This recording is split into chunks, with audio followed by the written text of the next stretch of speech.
Hello everyone, welcome back to another LEGO YouTube video. Today I'll be sharing with you my custom creation for LEGO Ideas contest. The contest was to celebrate 10 years of Ninjago, and here I have built a custom build of mine, and I called it the Museum of History. In this creation I have a build of the museum, and what is on display is a weapon from each season of Ninjago, including the pilot season and the TV special. So I built this build to enter for LEGO Ideas, and basically if you come first, second, or third, then you win some prizes, and it's all pretty cool. I had a lot of fun building this creation, and I thought, why not put some box art on it and share it with you guys on YouTube? So that's exactly what I did. Now I have some images here of the actual set that I kind of built. Now I built this using Mecha Bricks, and I'll talk about that a bit more later in the video. However, I just want to explain basically what the whole contest was. If a Ninjago museum were to open, what would you put in it? You could have put in, a painting, an artifact, or something from the past 10 years of Ninjago. So I chose to put in a weapon from each season of Ninjago and basically display it in a museum. So I based the museum off of the museum that you see in the show of Ninjago, and then I have a weapon from each season.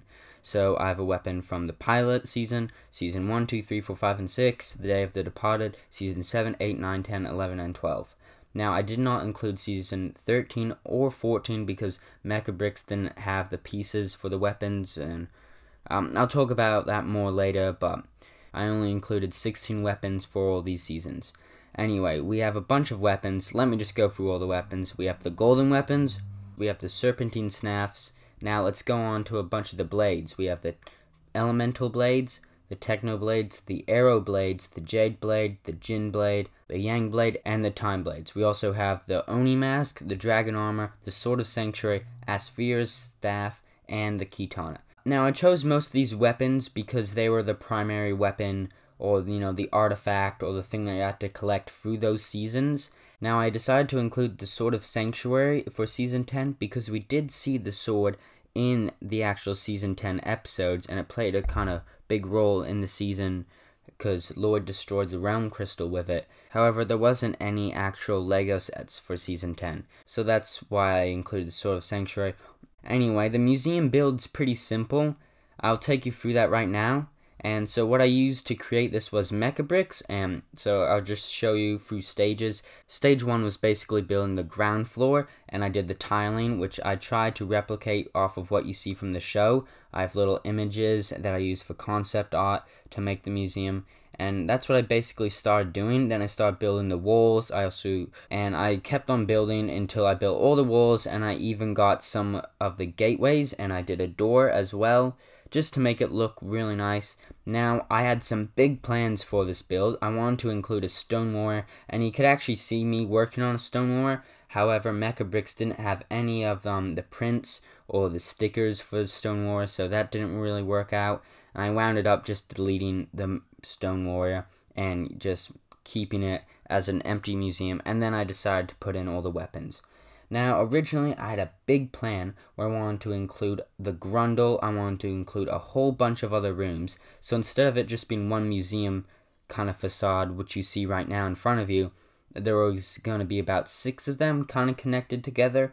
One of them was going to be for the Grundle, another of them for the Stone Warrior, and one of them was even going to be a Hole of Villainy, which is something I really, really wanted to do. That was actually going to be the first thing that I was going to build. I really wanted to build the Hole of Villainy. However, Mecha Bricks, which is what I used to design and create this, does not have any molds or printing. It basically doesn't have any minifigures for Chen, Kozu, Cryptor, Samukai, Pythor. It basically has none of those minifigures, and when I looked up minifigures, all I could find were the ninja. I couldn't find a single villain. I could only find the ninja, and that was a similar case with the weapons. Only half the weapons I could actually render through Mecha Bricks. The rest I just had to, take pictures off of the internet and then crop them into frame and make it look like, make it look like all the weapons were actually there, when realistically there were only actually, half of them. I also wanted to include a section for the Scroll of Forbidden Spinjitzu. I was going to do that, but then I thought, just keep it nice and simple, and I just did one little section for the weapons. And I've posted this, and so far it's been doing really good. It's been getting a lot of positive feedback, and I would love to hear your thoughts if you thought it was a cool set. Now, I also do have another contest thing that I have submitted, and I will talk about that in another later YouTube video. However, this is the Ultimate Sports Stadium, and I would appreciate that if you showed that one some support, because in that contest there's actually a fan vote, and I will link it in the description where you can comment and vote. However, the voting only starts on February 15th, so you might have to wait a while until you can vote, and it might not even make it to the voting stage.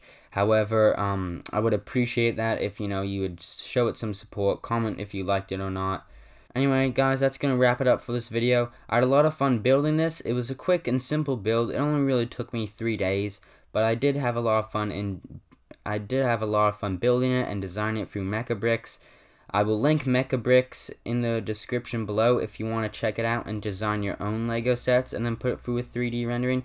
However, I kind of don't really recommend it just because there's a lot of missing parts, and for some reason Mechabricks chooses to have some parts, doesn't have some other ones.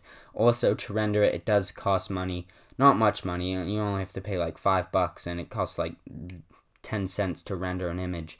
Anyway, that's going to wrap it up for this video here today, guys. Thank you so much for watching. Subscribe, like, check out my Lego Sports Stadium, and with everything said, have a great day.